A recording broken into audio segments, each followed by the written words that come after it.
What do you think when you hear, you're trying to fight your way up the rankings in one of the toughest divisions in the world. You're 12th according to the UFC rankings, and Nick is being offered title fights. I mean, Nick put in a lot of work in Strikeforce, and he's had some big UFC moments. So I know he has a built-up already huge fan base. So I know that helps. At the end of the day, when you're sitting down at that negotiation table, we've seen it over and over already. It doesn't matter if you even know how to spell jab. If you got the fans behind you, that's all that matters.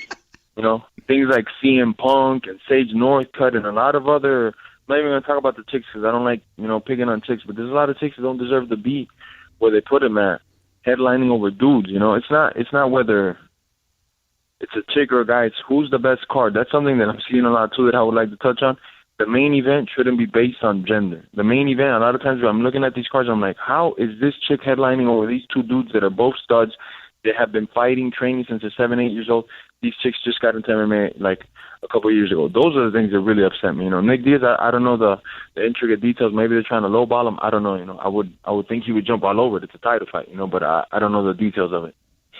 So you're talking about, I assume, Paige Van Zandt versus Michelle Waterson on Fox last year over Uriah Faber in his retirement fight, right? I mean, you've got two girls who one of them's in her second UFC fight, and you've got a legend of the sport, two bouts down in his retirement fight in his home city. Two legends. You had Uriah and you had Brad Pickett, which is one of my favorite fighters, Brad, that I've been watching for the longest. So I get flabbergasted, like, what the fuck? That's crazy, bro. It shouldn't be about sex. It should be about what's the fight that you want to see the most. That should be the main event. Not if chicks is the fights that everybody wants to see. The Joanna versus somebody. Everybody wants to see the fight. Then make that the main event. But why would you make those two chicks over Uriah and stuff? That it comes right back down to where you started at the beginning with the talking of people getting title shots and stuff. It's a popularity contest. It's not really the skill. Well, it's funny you bring that up because in the next 4 UFC bouts, 2 of them are headlined by female fights. Shevchenko versus Pena is headlining your card coming up January 28th. And then Holm versus Durandamy for the inaugural 145-pound women's title at UFC 208. So, so you're saying you and Cowboy should be headlining UFC on Fox coming up, right? Not Shevchenko and Pena. I'm not even saying it. It's what the fans are saying. It's what you're saying. What fight do you really want to see on that card? What's the fight that you would pay money to see? You're hard-earned $20. You busted your ass all day. You got $20 to spare. Man, I want to see some good fights. What's the one fight you're gonna pick? It's pretty easy. You know what I'm saying? Mm-hmm. So it's just nuts. Jorge Masvidal on the Sirius XM Fight Club on a Friday. So you've got so again, one more on this for the division. Let's say you're number 1 contender, right? You're number 1 in the rankings. You've got, you beat Cowboy Cerrone. You win 2 more fights over ranked guys. You're the number 1 contender. You're ready for the big payday. And yet they give Nick Diaz the title fight over you. You're saying you're okay with that because you understand the business and he's the draw? Of course not. No fucking way. I'm here busting my ass. Just like I wasn't okay with CM Punk coming into the sport, not having done anything. I don't want to kick a dude when he's down because the dude, I wouldn't even consider to fight him and I don't want him to hear this interview and think he could call me out or something like that because I wouldn't even fight the dude. It's not fair, I'm a man. That dude is like an actor, So it comes down to that popularity. It's not fair, but I know how the game is going and working. So when you see me with blonde highlights and contacts and some weird band boy tattoos, and you guys are gonna put it together like, oh, I get it, Game Bread. I'm not even mad at you. You're just doing what you got to do to feed the kids. So do you feel pressured that you've got to start doing that? You've got maybe if I just had a neck tattoo, I'd be getting these main events. Like, do you feel like that's now what you have to do to get your fair share in this game? I just fast forward to the future, what I'm going to look like in the upcoming fight. I'm going to come out with like a puka shell necklace, highlights. I don't know, something that makes me look band boyish, Maybe a viral internet video of you squashing apples in your hand, something like that. No, I think that's too thugged out. I need something like, I don't know, maybe feeding birds or something. The UFC embedded is you on a park bench, just feeding ducks with a big smile on your face. Eating birds and reading books. How to better myself in 2017, the book says. Wow. See, WME, the land of boy band members and chick fights, huh? So it's a new world. Getting crazy, man. And when you think, I'm a throwback. I started fighting before the Ultimate Fighter, so I'm a throwback to those fighters. You know, I wasn't fighting when like UFC 3 and 4 came out, but I'm a throwback to those guys because those guys were just fighting because they loved to fight. They didn't care about being famous because there was no fame then. And the little bit of money, it was wipe your ass with money. It wasn't nothing for all the sacrifice you were doing. You were fighting because you wanted to fight. And when I got into fighting, that's what it was. It was just fighting. It was just mean dudes.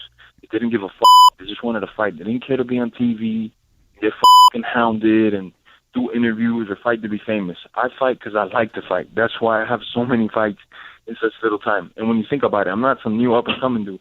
I've been doing this shit. This is what I like to do is fight. So I'm a throwback. If you're a dude that likes to watch fighters, make sure you tune in January 28th. Yeah, you heard it. UFC on Fox 23. That's Jorge Masvidal. He's fighting Cowboy Cerrone. I'll be honest with you. I don't know that it matters, that you care, about some no-name radio guy. And what I was saying after Cowboy won his last fight, someone threw out your name, and I was like, there's no way Cerrone's going to fight Jorge just based on the rankings. I don't know if you take offense to that, but my point was Donald would only look up or around him in the rankings, and that's why I respect Donald Cerrone, because like you, he's like, you know what, I don't care about rankings. I just want to make money, and I want to fight. So what do you think of my thoughts? Like, hey, why is he fighting someone who's further down in the rankings? And then the point that, hey, Cerrone is a fighter. He's going to fight when he wants to fight and who he wants to fight. You could put it like that, but I mean, he fought Matt Brown and to the 3-rounder, and I destroyed the guy that destroyed that guy. You know, so he knows, ranking or not, that I'm a bad motherfucker.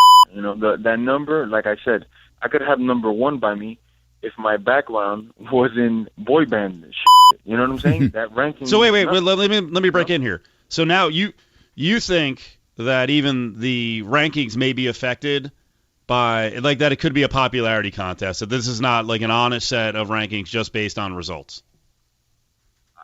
Honestly, for some dudes, I see them get fast forward through the rankings. No, I know so. You look at the skill set, you look at who they've beaten, and you're like, how's this dude just getting plummeted there? And then you see the Instagram account, and it's 50 naked selfies, and then everything starts to make sense. You're like, oh, okay, this guy's just putting himself out there.